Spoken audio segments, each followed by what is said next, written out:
पतित पावन सीताराम रघुपति राघव राजा राम। पतित पावन सीताराम रघुपति राघव राजा राम। पतित पावन सीताराम रघुपति राजा राम। पतित पावन सीताराम रघुपति राघव राजा राम। सीताराम रघुपति राघव राजा राम। पतित पावन सीताराम रघुपति राघव राजा राम। पतित पावन सीताराम रघुपति राघव राजा राम। पतित पावन सीताराम रघुपति राघव राजा राम। पतित पावन सीताराम रघुपति राघव राजा राम। पतित पावन सीताराम रघुपति राम सीताराम रघुपति राघव राजा राम। पतित पावन सीताराम रघुपति राघव राजा राम। पतित पावन सीताराम रघुपति राघव राजा राम।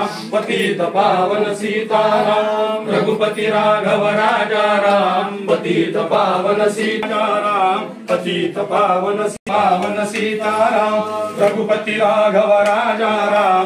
पतित पावन सीताराम रघुपति राघव राजा राम। पतित पावन सीताराम रघुपति राघव राजा राम। पतित पावन सीताराम रघुपति राघव राजा राम। पतित पावन सीताराम पतित पावन सीताराम की जीवन स्मरण जय राम। जय श्री राम। जय श्री राम। चंद्राची कृपा बस तुमची तपश्चर्या पूर्ण अगदी परिपूर्ण आहे. अगदी आनंद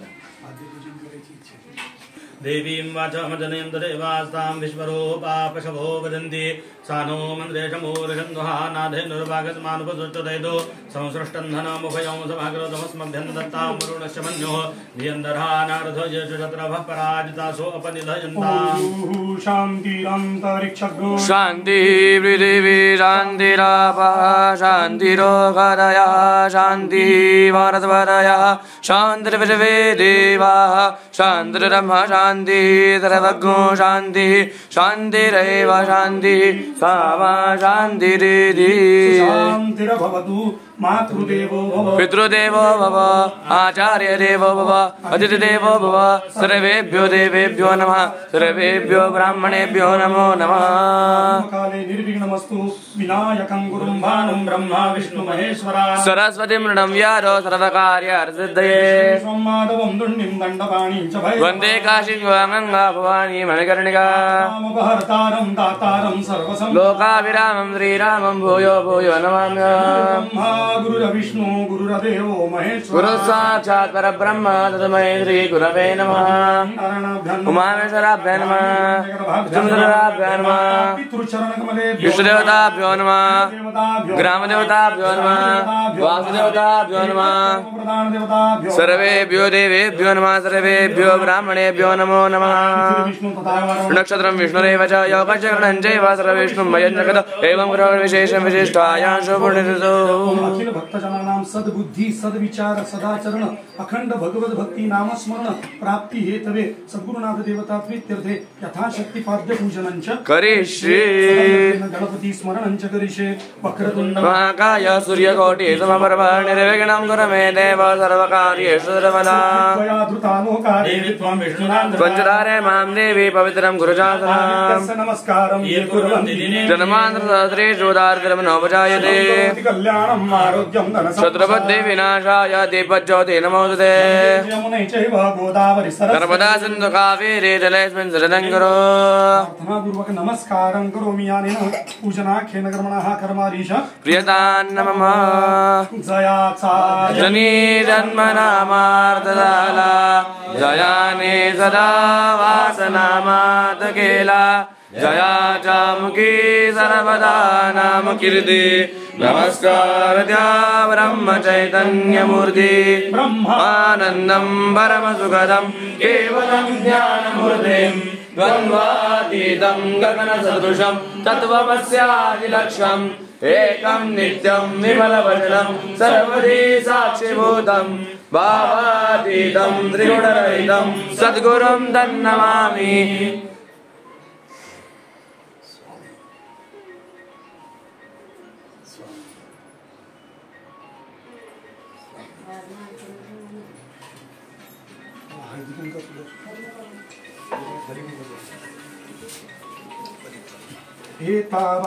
महिमा तो जायांश पूरुकः पादो सविषवाभूतान् त्रिवारसामृतं दिवि देवताभ्यो नमः आवाहनम् आसनं पादयो समर्पयामि आभ्यन्तरेण अर्घ्यम् त्रिपादोर्ध्व उदयत्पुरुकः पादो सेहा भवत् पुनः ततो विभं यकरामशासनानशने अभि अर्घ्यं समर्पयामि सद्गुरुनाथ देवताभ्यो नमः मुखे आचमनीयं समर्पयामि सद्गुरुनाथ देवताभ्यो नमः पादयोः पाद्यं समर्पयामि हस्तयोः अर्घ्यं समर्पयामि स्नानान्तरेण सद्गुरुनाथ देवताभ्यो नमः स्नानान्तरेण पयः पृथिव्यां पय अखदिक पय दिव्यन्तरिक्षे पयोदाः पयस्वती वृषा सन्तुमजम् पयस्नानं समर्पयामि अभिषेक सद्गुरुनाथ देवताभ्यो नमः सह शुद्धोदक स्नानं समर्पयामि शुद्धोदक स्नानान्तरेण सकल उपचारार्थे गन्धाक्षपुष्पैः सम्पूज्य हरि ओम ओम नान्द्वा गणपतिको हवामहे प्रियानन्द्वा प्रियपतिको हवामहे निधेनान्द्वा निधिपतिको हवामहे वसो आहमजानि गर्भदमा त्वमजासि गर्भदम्मा सहस्रशीरेखा पुरुषा सहस्राक्षः सभूमिकोतरशाङ्गुलम्ब पुरुष एवेदको सर्वन्दर्भूतं च वाव्यम् उदामृतदशेषानो जदन्नेनातिरोहति एतावान् स महिमातो जायांशपूरुषः पादोर्वाभूतान् त्रिवारसामृतं दिवि त्रिपादोर्ध्व उदयत्पुरुषः पादो सेहा भवत् पुनः ततो विक्वं रामशासनानशने अभि ततो विराट जायत विराजो अधिपूरुषः स जातो अतिरितपश्चात् भूमिमतो पुरः तस्माद्ज्ञातरभूतः सम्प्रेतं रेखदाजम् पशो जाचक्रे वायव्यानारण्याग्राम्यशजे तस्माद्ज्ञातरभूतरेचः सामान्यतरे चन्दाकुसितते तस्मात् जायत तस्मादश्वा अजायन्त जे केशो भयादतः गावो वर्तितरे तस्मात् जाता अजावयः तन्यज्ञं मरेक प्रोक्षन् पुरुषं जातमरतः तेन देवा अयजन्त साध्यारिकशजे चत्पुरुषं यदुतो कविदाव्यकल्पयन् मुखं किम स्यात् किं बाहु किमूरुपाधा उच्येते ब्राह्मणो स मुखमासीत् बाहु राजन्यायकृतः ऊरु वैश्यावरवाकुशूद्रो अजायत चन्द्रमा मनसो दाजो सूर्यो अजायत द्रोद्रात् नाभ्या आसीदन्तरिक्षको शिष्णोद्योः समवर्तत भूमिरिषाद्रोद्रा तथा लोकाम् अकल्पयन् तत्पुरुषेण विखा देवायन मनन्वत वसन्तो स्यासीद्धा चङ्क्रेक्महासरद्वि सप्तास्यासन् भरितयत्री सतसमिराकृताः देवादन्तन्माना अबध्नन् पुरुषं पशुं यत्नेन जन्त देवास्तानि धर्माणि प्रथमान्यासन् ते हनाकं महिमानः सतन्द्रपूर्वे साध्याः सन्ति देवाः द्युः शान्तिरन्तरिक्षको शान्तिः पृथिवी शान्तिरापः शान्तिरोधरयः शान्तिः वरदयः शान्तिर्वे देवाः शान्तिर्ब्रह्म शान्तिः सर्वज्ञो शान्तिः शान्तिरेव शान्तिः सामा शान्तिरेति सर्वे कामवाक्यवेदानपूर्वसाम सर्वे दानाकृतेनापि किञ्चित् शान्तिः शान्तिः शान्तिः श्री गुरुदेव स्वामी महाराज की जय।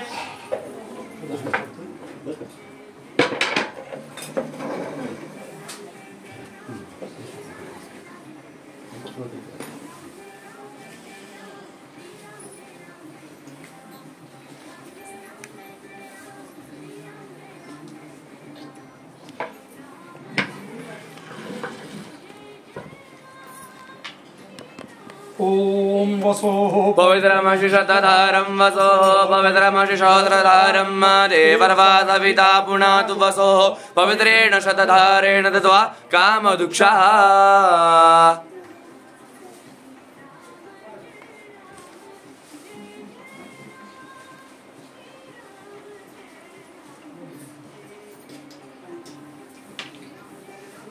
हरि ओम ओम युवाश्वासा पर्विताकान् सौत्रियान् भवति जायमाना तन्नेरः सपय उन्नयन्ति स्वाद्यो मनसा देवयन्तः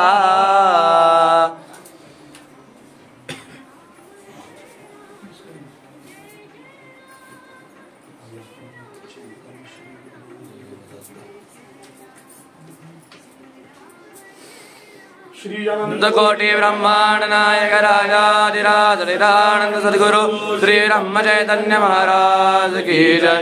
जय जय रघुवीर समर्थ श्री राम समर्थ।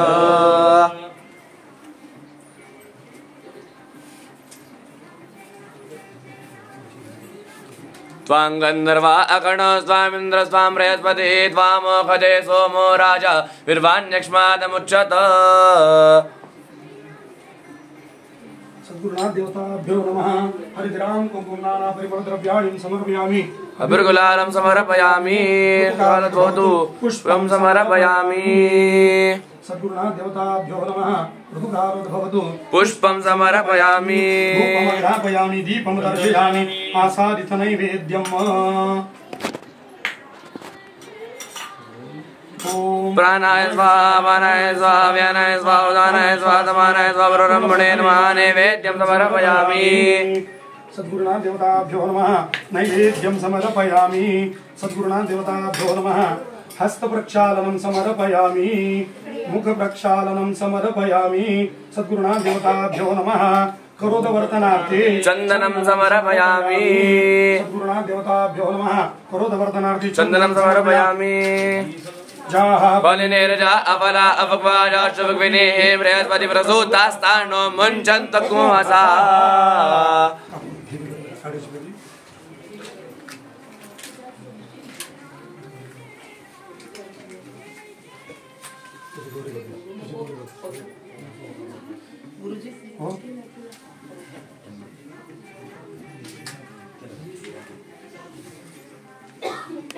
जय जय आरती श्री गुरुराया सद्गुरुराया नमितो तव पदे संवरिताया। द्विजीवा ब्रह्मचरि तपसारा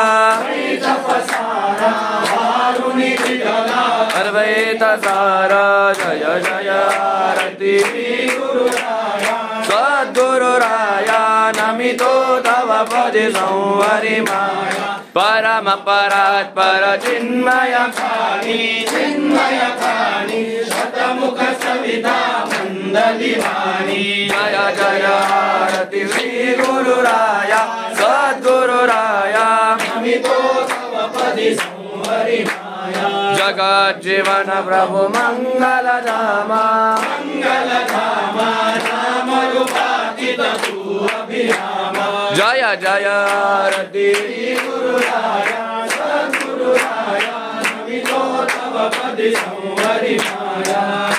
शीतलीकरणं देवतानां वन्दनम्। ओम यज्ञेन यज्ञ वैजन्तदेवास्तानि धर्माणि प्रथमान्यासन्न तेहनाकं महिमानतत्र गुरुवे साध्या सन्ति देवाः। ओम राजाधिराजाय प्रदय्य सायिने नमो वयं वै श्रवणाय कृमहे। समे कामान् कामकामाय मह्यं कामेश्वरो वै श्रवणो ददातु। वेदाय वै श्रवणाय महाराजाय नमः। ओम स्वस्ति साम्राज्यं भोज्यं स्वराज्यं वैराज्यं परमेष्ठं राज्यं महाराजमाधिपत्यमयं समन्तपर्या ईशा सर्वभौम सर्वायु शान्तारात्मदार्धात पृथिव्यै समर्धपर्यन्ताय एकदारिति तपेश श्लोकोऽपि गीतो मर्त परमेष्ठारो मर्त्यवसावसमरे आपिसुजस्य कामप्रिये विजवे देवासवासदैते चिदानन्दाय विद्महे पूर्णबोधाय तन्नो सद्गुरुः प्रचोदयात्। कानि च पापानि जन्मान्तरकृतानि च तानि तानि विनश्यन्ति प्रदक्षिणां पदे पदे। यदा शरणं नास्ति त्वमेव शरणं। तस्मात् कारुण्यभावेन रक्ष रक्ष परमेश्वर। मन्त्रहीनं क्रियाहीनं भक्तिहीनं सुरेश्वर। यत्पूरितं मया देव परिपूर्णं तदस्तु मे। आवाहनं न जानामि न जानामि तमार्जनं पूजां चैव न जानामि क्षम्यतां परमेश्वर। गतं पापं गतं दुःखं गतं दादृतमेव च आगता सुखसम्पत्ति पुण्योऽहं तव दर्शनात्। अहं तव दर्शनात् जयाचा जने जन्मनामार्तदाला जयाने सदा वासनामात केला। जया जामुकी सर्वदा नाम कीर्ति। नारायणं त्वादिगुरुं परेशं श्रीमद्वसिष्ठं खलु ब्रह्मनिष्ठं श्रीरामभूपं श्रीरामदासं भवबन्धनाशं कल्याणमिड्यं गुरुबालकृष्णं श्रीमत्तुकाराम अनंत शक्तिं सच्चिदघनमलोकमलकनकृते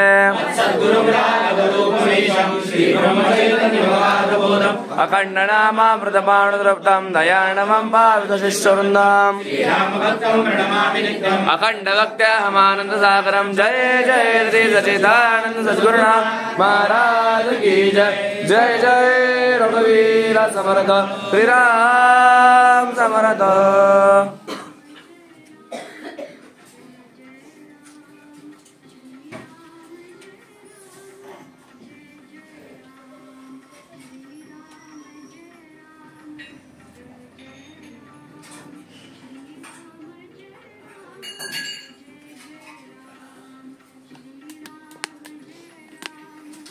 राम जय राम जय जय राम श्री राम जय राम जय जय राम राम जय राम जय जय राम श्री राम जय राम जय जय राम राम जय राम जय जय राम श्री राम जय राम जय जय राम राम जय राम जय जय राम श्री राम जय राम जय जय राम श्री राम जय राम जय जय राम।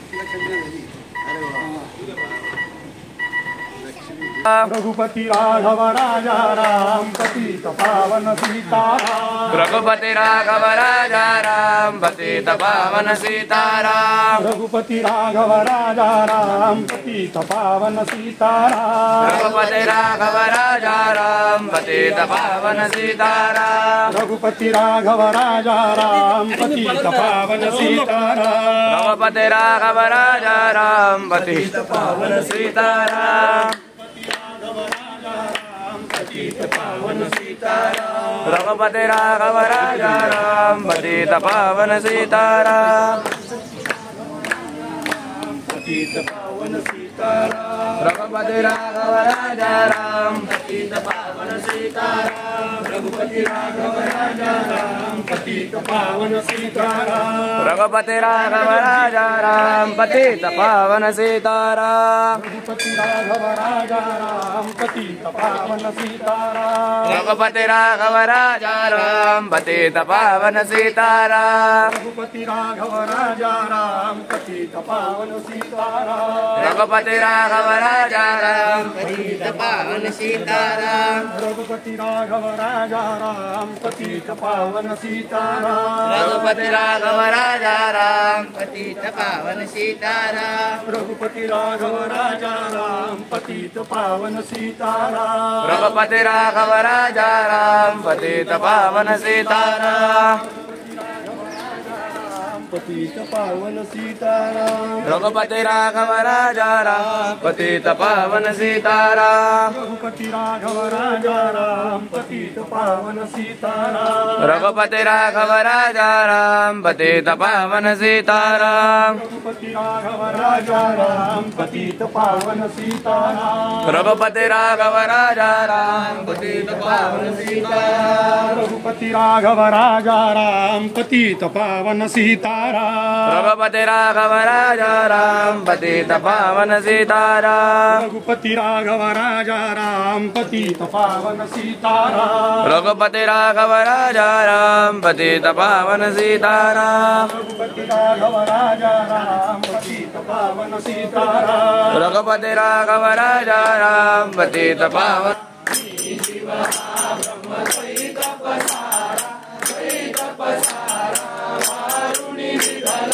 अद्वैत सारा जय जय आरती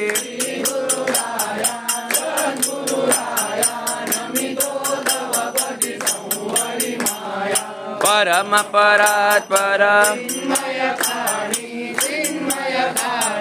शतमुख सविता मंगलिवाणी जय जय आरती श्री गुरुराया सद्गुरुराया नमितो लवपति संवरि माया मंगल रामा राम रूपाधिक तू अभिरामा जय जय आरती श्री गुरुराया सद्गुरुराया नमितो लवपति संवरि माया कोटीच्या कोटी गगनी उडाला प्रचंड तोडाच्या घेऊन जय श्रीराम. खूप आनंद होतोय. ते सागरामध्ये सगळे आहोत आपण. आणि आता नूतन युग सुरू होत आहे प्रभू रामचंद्राचं. त्यामुळे भारतामध्ये ही प्रचंड अशी आनंदाची लाट चालू आहे. आणि त्यामध्ये आम्ही सगळेजण इतके सहभागी आहोत की आम्हाला प्रत्येक क्षण जो आहे तो त्या प्रसंगाचा आम्ही प्रतीक्षा करतोय की रामलल्ला बसणार आहेत तिथे आणि तिथून इतकी ऊर्जा देणार आहे सगळ्यांना की जे जे धर्मपरायण आहेत, जे सत्याचं आचरण करणारे आहेत, त्यांना इतकी ऊर्जा मिळणार आहे. आणि येणारा जो युग आहे या आपल्या देशाकरता, आपल्या हिंदू समाजाकरता आणि धर्मरक्षक सर्व या ऋषितुल्य महापुरुषांकरता हा येणारा काळ जो आहे तो आपल्याला अतिशय महत्त्वाचा आहे. आणि त्या काळामध्ये आपण सर्व त्याचे साक्षी आहोत, हे आपण भाग्यवान आहोत अगदी.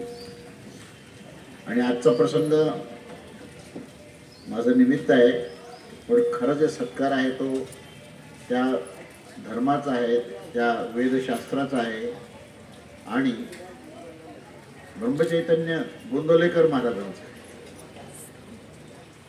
त्यांचं अधिष्ठान आहे आणि त्या अधिष्ठानावर हे सगळं कार्य चालू आहे.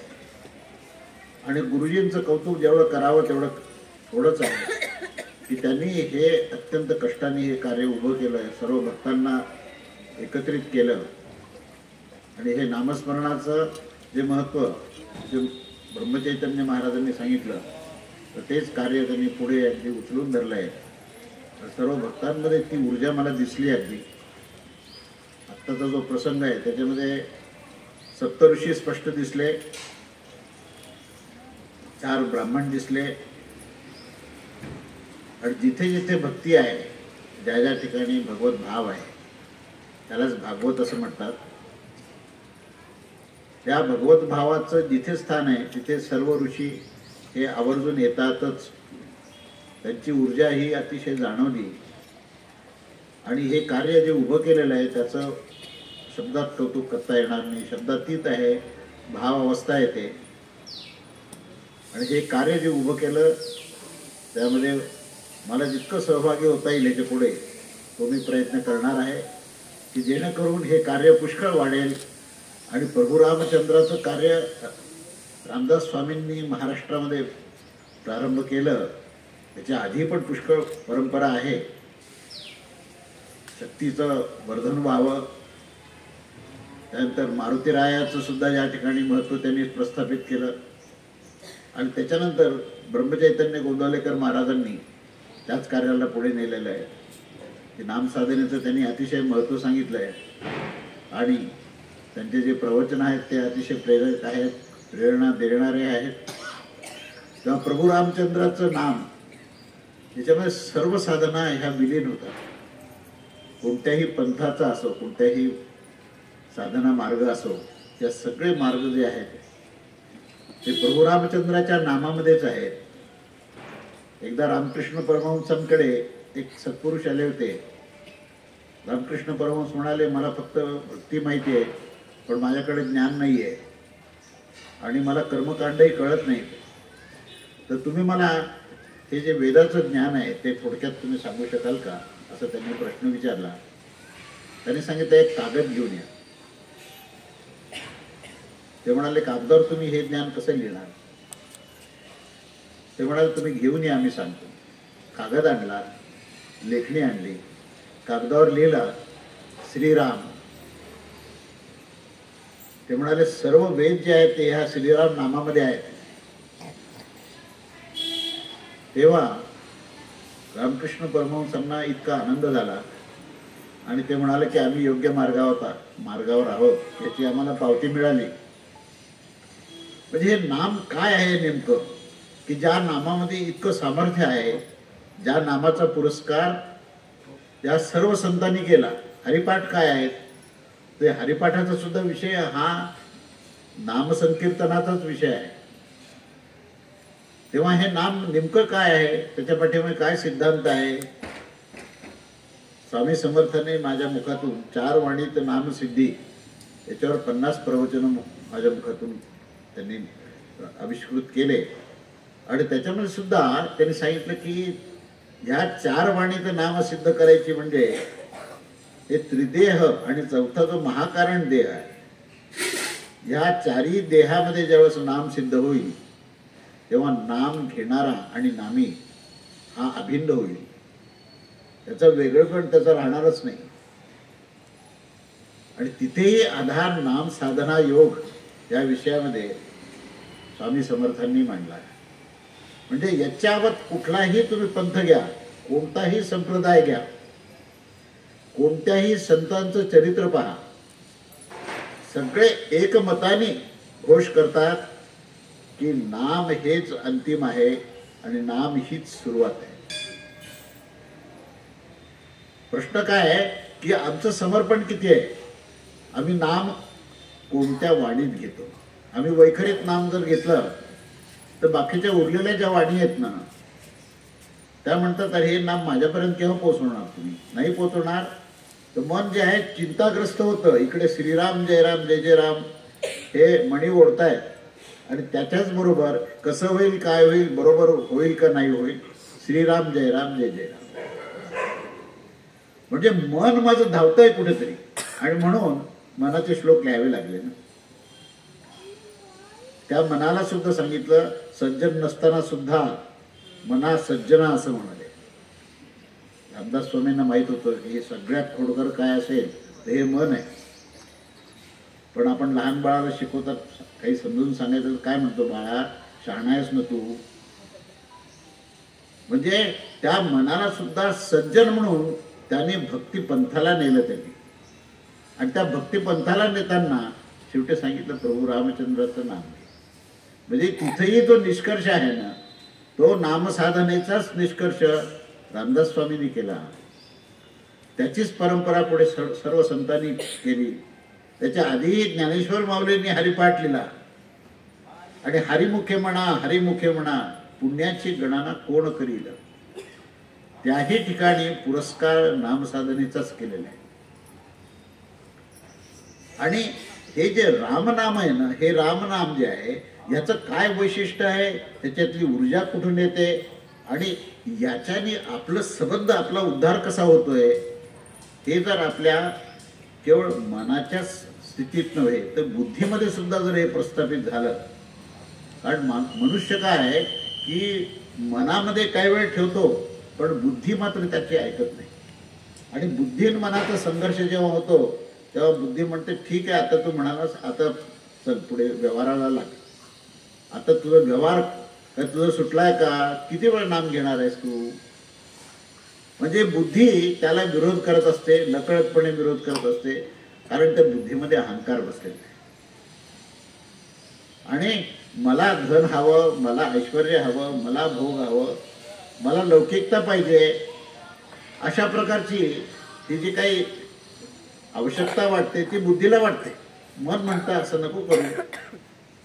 आणि वैखरीला सांगितलंय की पहिल्यांदा वैखरीने तुम्ही नाम घ्या, रामदास स्वामी पुरस्कार करतात, पण पहिल्यांदा घ्या म्हणजे नंतर काय करायचं हाही प्रश्न आहे ना. मग पहिल्यांदा नाम घ्या आणि नंतर ही नाम घ्या, पण कसं नाम घ्या की आमची जी वैखरी आहे ना त्याच्यानंतर मध्यमा नावाची वाणी आहे, त्याच्यानंतर पश्यंती नावाची वाणी आहे आणि त्याच्यानंतर परा नावाची वाणी आहे. या सर्व वाणीमध्ये जर नाम सिद्ध झालं तर तुम्ही कोण नाम घेणार आहे. रामच नामाचं नाम घेतो. आणि रामच जेव्हा रामाचं नाम घेतो तेव्हा राम या शब्दाचा अर्थ कळतो. तोपर्यंत काय की तुझं नामस्मरण चालू आहे का रे, एकमेकाला विचारतात. आमचे मामा गोंदवलेकर महाराजांचे अतिशय डिवोटेड बेलसरे बाबा बेलसरे त्यांचे गुरुच्या स्थानी होते. आणि बाबा बेलसरेंना शेवटपर्यंत डॉक्टर होते आमचे मामा, ट्रीटमेंट द्यायचे. आणि अखंड नाम घ्या. तर ते आमच्याकडे आले की आमच्या आईला म्हणायचे तू ज्ञानेश्वरी काय वाचतेस, नामस्मरण कर. मला एकदा ते म्हणाले की तुझं नामस्मरण चालू आहे का. ते म्हटलं नामस्मरणावर काही कुठे व्यक्तीचा हक्कच नाही आणि विस्मरण झालं तर स्मरण करायचं. जिथे विस्मरणच नाही तर तिथे स्मृतीचा विषय काय, स्मरणाचा विषय काय. तेव्हा असं कुठं होत असतं का? माणसाला विस्मरण होतं. म्हणलं ज्याचं नाव घेतो तो जेव्हा नाव घ्यायला लागला तेव्हा स्मृती आणि विस्मृती हे दोन्ही विषय संपले. शेष केवळ नाम राहतं. अशी स्थिती झाल्यानंतर नामस्मरण हा विषय राहत नाही. मी हा विषय बेलसरे बाबांना सुद्धा बोललो. ते म्हणाले हे ज्ञान कोणाला देऊ नको, लोक भरकटतील बरं का. कारण मी काय म्हणलं, नामस्मरण मी आतापर्यंत सगळ्यांच्या मुखातून ऐकलंय, पण तुम्ही नामश्रवण कधी ऐकलंय का हो म्हटलं. ते म्हणाले हे काय? काही नाही, शांत बसलं की नाम ऐकायला येतं. केव्हा ऐकायला येतं? जर चारही वणीत नाम असलं तर तुमच्या हातात नाम घेणं आणि न घेणं दोन्ही नाहीये. अखंड नामाचा घोष चालू आहे मध्ये, आणि कुठेही बाहेर घोष झाला ना की मधला घोष जागृत होतो पुन्हा आणि तो ऐकायला मिळतो आणि माणूस नकळतपणे आनंदी होतो. त्याला आनंदी हो हे सुद्धा सांगायची आवश्यकता नाहीये. आणि चारही वाणीत नाम सिद्ध झालेलं आहे. आणि जेव्हा चारही वाणीत नाम सिद्ध होतो त्यावेळेस राम या शब्दाचा अर्थ कळतो. काय अर्थ कळतो? त्या स्थितीत गेल्यानंतर अर्थ काय हे मी तुम्हाला सांगतो आज. की तो रामाचा अर्थ काय आणि त्याच्यातून एवढी प्रचंड ऊर्जा आम्हाला जे मिळते ती कशी काय मिळते, तर त्याचं रहस्य मी तुम्हाला आज या निमित्ताने सांगतो. माणूस जो आहे ना हा रंजन प्रधान प्राणी आहे.